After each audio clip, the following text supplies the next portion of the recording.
Greetings in the name of Jesus. This is your brother Shileshem Sonda.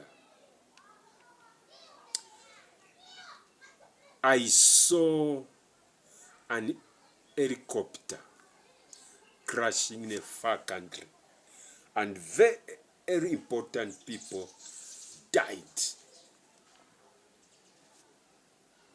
Is it 2025? Is it 2026? I saw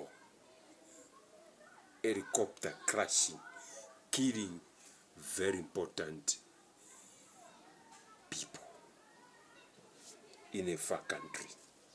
So may we continue praying,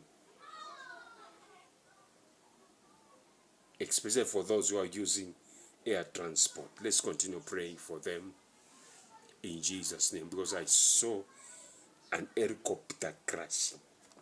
I saw an helicopter crashing. When? I don't know, but I saw an helicopter crashing.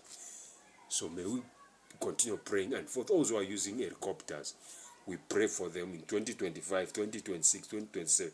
We pray for protection. May God protect you in Jesus' name. Shalom, shalom.